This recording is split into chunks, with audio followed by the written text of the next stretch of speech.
नमस्कार दोस्तों, आप सभी का स्वागत है आपके अपने YouTube channel study with Prabhakar में।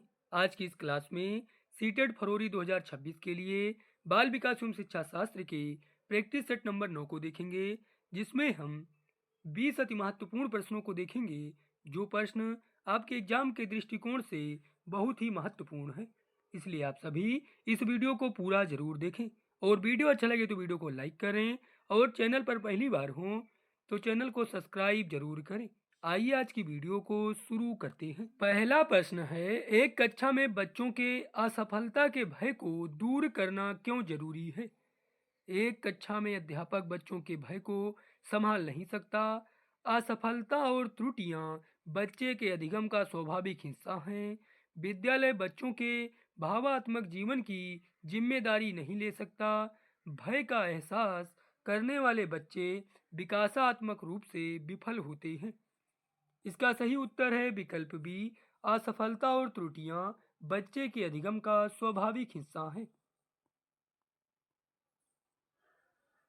शिक्षिका कक्षा में सकारात्मक रूप से सीखने का वातावरण किस प्रकार सुनिश्चित कर सकती है?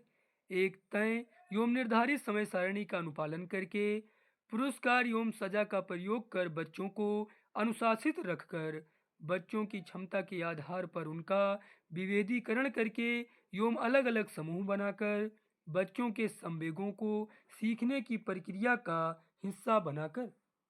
इसका सही उत्तर है विकल्प डी। बच्चों के संवेगों को सीखने की प्रक्रिया का हिस्सा बनाकर। निम्नलिखित में से कौन सा कथन सही है? विकास एक सतत प्रक्रिया है। विकासात्मक प्रतिमान सांस्कृतिक परिवेश से प्रभावित नहीं होते। विकास क्रमबद्ध नहीं होता है, विकास अवस्थित होता है। विकास एक सतत प्रक्रिया है, यह कथन सही है। इसका सही उत्तर है विकल्प ए। हार्वर्ड गार्डनर के अनुसार निम्नलिखित में से कौन सा कथन सही नहीं है? बुद्धिमत्ता को परिपोषित व विकसित किया जा सकता है। बुद्धिमत्ता एक स्थिर तथा स्थायी विशेषता है। एक सामान्य खंड से हावी नहीं होती, अपितु कई प्रकार की होती है। बुद्धिमत्ता को एकाकी आयाम में साबद्ध नहीं किया जा सकता। इसका सही उत्तर है विकल्प बी। बुद्धिमत्ता एक स्थिर तथा स्थायी विशेषता है। निम्नलिखित में से कौन सी सृजनात्मक विद्यार्थी की पहचान संबंधी विशेषता नहीं है?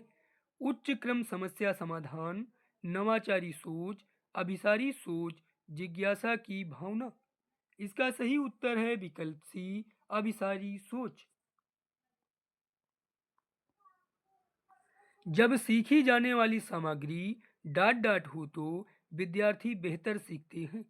जटिल और व्यापक, अव्यवस्थित और असंगठित, उनके सामाजिक सांस्कृतिक संदर्भ से भिन्न, मौजूदा ज्ञान से जुड़ी।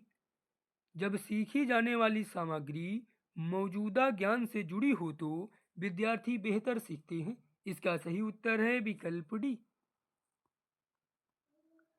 स्वयं के ज्ञाता होने का ज्ञान या जागरूकता क्या दर्शाती है? अधिसंज्ञान, भ्रांति, अभिप्रेरणा, स्मृति सहायक विधि। इसका सही उत्तर है विकल्प ए। अधिसंज्ञान। विद्यार्थियों को बोरियत महसूस होने की संभावना है। उनकी सफलता की अपेक्षा होने पर, उन्हें सफलता मिलने पर, गतिविधि को महत्व न दिए जाने पर, गतिविधि को महत्व दिए जाने पर। इसका सही उत्तर है विकल्प सी। गतिविधि को महत्व न दिए जाने पर। बच्चों में भाषा विकास किससे प्रभावित होता है? न आनुवांशिकता से, न पर्यावरण से, केवल पर्यावरण से, केवल आनुवांशिकता से, आनुवांशिकता एवं पर्यावरण दोनों से। बच्चों में भाषा विकास आनुवांशिकता एवं पर्यावरण दोनों से प्रभावित होता है। इसका सही उत्तर है विकल्प डी।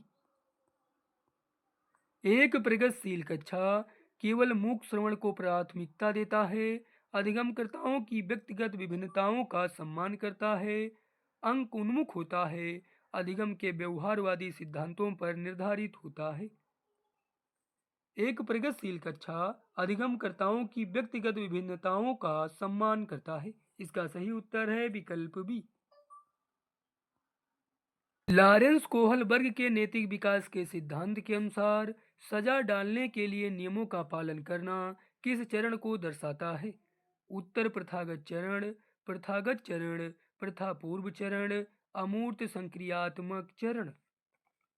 इसका सही उत्तर है विकल्प सी, प्रथा पूर्व चरण।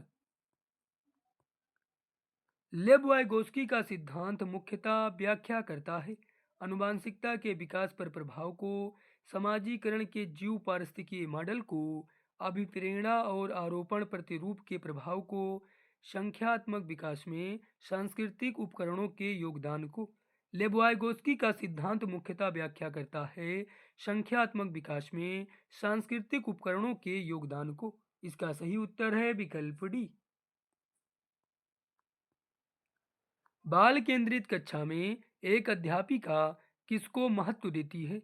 ज्ञान की सक्रिय संरचना प्रक्रिया को, किसी भी तरह से पाठ्यक्रम के समापन को, दंड आधारित कठोर अनुशासन पद्धतियों को, निरंतर वस्तुनिष्ठ रूपी परीक्षाओं को। बाल केंद्रित कक्षा में एक अध्यापिका ज्ञान की सक्रिय संरचना प्रक्रिया को महत्व देती है। इसका सही उत्तर है विकल्प ए। निम्नलिखित में से कौन सा बच्चों के समाजीकरण का प्राथमिक कारक है? माता पिता का कार्यस्थल, निकटस्थ परिवार, पुस्तक और पत्रिकाएं, अस्पताल के कर्मचारी। इसका सही उत्तर है विकल्प बी, निकटस्थ परिवार। बच्चों में सृजनात्मकता को किस प्रकार सुसाध्य किया जा सकता है? अध्यापक केंद्रित शिक्षा शास्त्र द्वारा, लगातार अभ्यास और दोहराकर, केवल अनुकरण द्वारा, अन्वेषण को प्रोत्साहित करके। बच्चों में सृजनात्मकता को अन्वेषण को प्रोत्साहित करके सुसाध्य किया जा सकता है। इसका सही उत्तर है विकल्प डी। एक समावेशी कक्षा में सूचना को किस तरह से प्रस्तुत करना चाहिए? केवल शाब्दिक रूप में, केवल मौखिक रूप में, केवल दृश्य रूप में, बहुल रूप में। इसका सही उत्तर है विकल्प सी, केवल दृश्य रूप में। शिक्षा के समकालीन नीतियों के अनुसार दिव्यांग बच्चों की शिक्षा के लिए कौन सा मॉडल सुझाया गया है? केवल व्यावसायिक शिक्षा, समावेशी शिक्षा, सम्मिलित एकीकृत शिक्षा, अलगाववादी शिक्षा। इसका सही उत्तर है विकल्प बी, समावेशी शिक्षा। अधिगम का सामाजिक संरचनात्मक विचार अधिगम प्रक्रिया में डाट डाट को महत्व पर जोर देता है।